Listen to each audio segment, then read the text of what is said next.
গুন্ডাদের হাত থেকে শঙ্কর ও কুসুমকে বাঁচিয়ে তাদের পাশে দাঁড়ালো আয়ুষ্মান। হ্যাপি এভার্স দেখা যাবে আজকের পর্বে। বিস্তারিত জানতে ভিডিওতে একটি লাইক দিয়ে পুরো ভিডিওটি দেখতে থাকুন।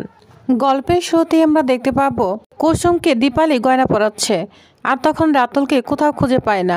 ইন্দ্রাণী বলে, রাতুল কোথায়? আর তখন দেবলীনা বলে, আন্টি আমি না রাতুলকে দীপালি রুমে দিকে যেতে দেখেছি। আর তখন বলে, রাতুল দীপালি রুমে কি করছে? তখন দীপালি বলে, ম্যাডাম ও ফ্রেশ হবে তো, এই জন্য আমি ওকে আমার রুমে যেতে বলেছিলাম। তখন রাজ বলে, ঠিক আছে।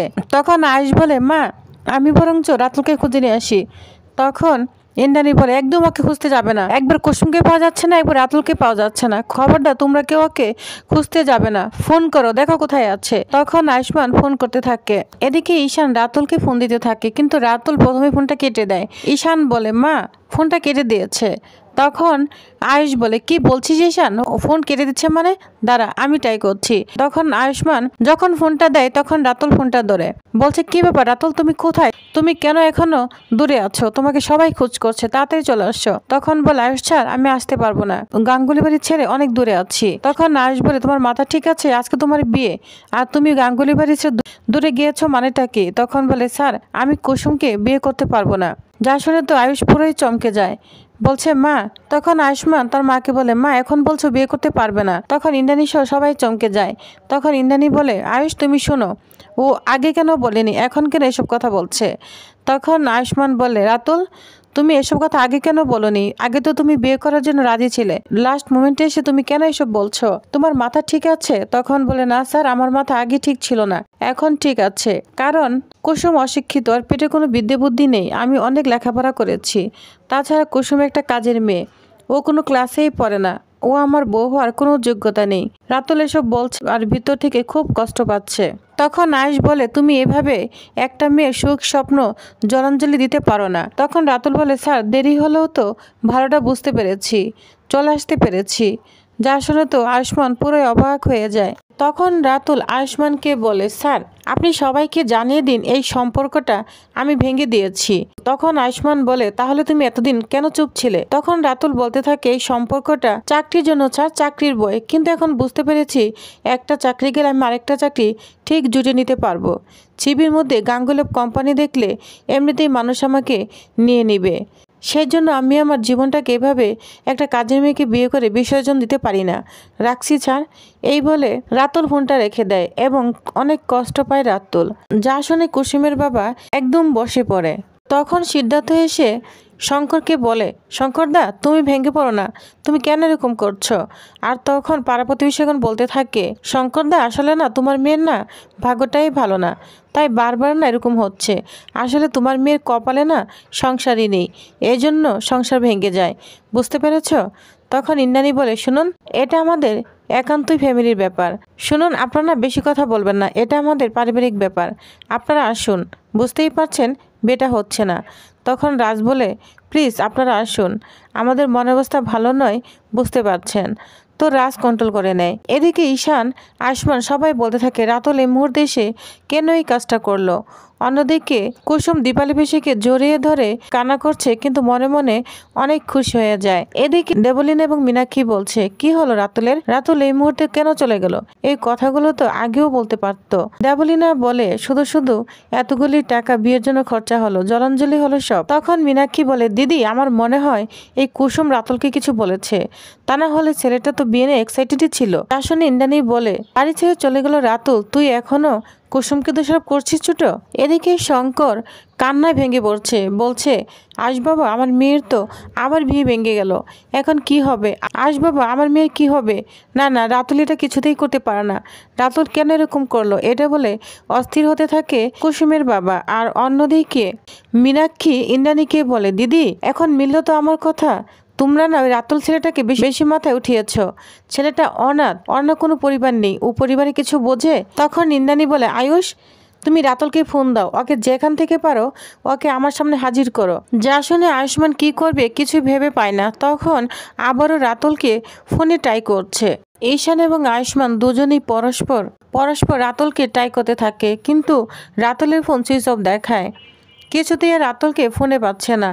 তখন ইন্দ্রাণী বলে, আমার দোষ, আমার দোষ এরকম হলো। আমি কুসুমের জন্য যোগ্য পাত্র খুঁজেই পেলাম না, সবাই আমাকে বিশ্বাসঘাতকতা করলো। আমি দায়ী, কুসুমের জীবন এরকম হওয়ার জন্য আমি দায়ী। তখন এখানে শঙ্কর চলে আসে, বলছে না দেবীমা, আপনি এভাবে বলবেন না। আমার মেয়ের ভাগ্যটাই ভালো না, বুঝতে পেরেছেন? আমার মেয়েটা না ভাগ্যই ভালো না, ওর না খুঁত রয়েছে। আপনি নিজেকে দায়ী করবেন না। পাগলের মতো করতে থাকে শঙ্করকে ম্যানেজ করার চেষ্টা করে আয়ুষ এবং ঈশান। অন্যদিকে কুসুম ভাবতে থাকে সবাই আমার জন্য অনেক কষ্ট পাচ্ছে, কিন্তু আমি সত্যি কথা কাউকেই বলতে পারছি না। সবাই রাতুল সাহেবকে দোষারোপ করছে। তখনই কুসুম কল্পনা করতে থাকে কুসুম কিছুতেই মেনে নিবে না, তখন গাঙ্গুলি বাড়ি থেকে পালিয়ে যাচ্ছিল আর বলছিল, দেবীমা আমি আপনার মুখোমুখি কখনোই হতে পারবো না। ছোটবেলা থেকে আপনার অনেক নাম শুনে বড় হয়েছি, আপনাকে ঈশ্বরের আসনে বসিয়েছি, কিন্তু আমি আপনার সামনে কখনোই আর মুখ তুলে তাকাতে পারবো না। আমি এই বলে কুসুম যখন বাড়ি ছেড়ে চলে যাচ্ছে, তখনই সামনে এসে রাতুল দাঁড়ায়, বলছে, কুসুম তুমি কোথায় যাচ্ছ? তখন বলে, রাতুল সাহেব আপনি আমাকে ছেড়ে দিন, আমি চলে যাচ্ছি। এই মুখ আমি আর কারোর সামনেই দেখাতে পারবো না, আর আপনাকেও আমি স্বামী হিসাবে মেনে নিতে পারবো না, তাই আমাকে যেতেই হবে। আপনি আমার পথে বাধা হয়ে দাঁড়াবেন না। তখন রাতুল বলে, শোনো, তুমি কি এই বাড়ি ছেড়ে চলে গেলে তোমার খুব ভালো হবে, সবকিছু সমাধান হয়ে যাবে, তুমি শান্তি পাবে। তখন বলে, আমি শান্তি পাবো কিনা জানি না, তবে আমাকে যেতে হবে। তখন রাতুল বলে, শোনো, তুমি যদি চলে যাও তাহলে তোমার ছোট ভাই ঘন্টু, তোমার বাবা, সমাজের সবাই তাদেরকে থুতু দিবে, চুনকালি পড়বে তাদের মুখে। তুমি কি এগুলো মেনে নিতে পারবে? আর তারা এসব কিভাবে সহ্য করবে? তাছাড়া তুমি আয়ুষ্মান স্যারকে নিজের স্বামী হিসাবে মেনে নিয়েছ। এর জন্য আমি চাই তুমি গাঙ্গুলি বাড়িতেই থাকো, বড় বউয়ের সম্মান পাও, ভালোবাসা পাও আয়ুষ স্যারের, আমি এটা চাই। এর জন্য তোমাকে এই বাড়িতেই থাকতে হবে। তখন কুসুম বলে, না রাতুল সাহেব, আমি আপনাকে সবার চোখে খারাপ বানাতে চাই না, আপনি আমার জন্য কেন সবার চোখেই ছোট হবেন।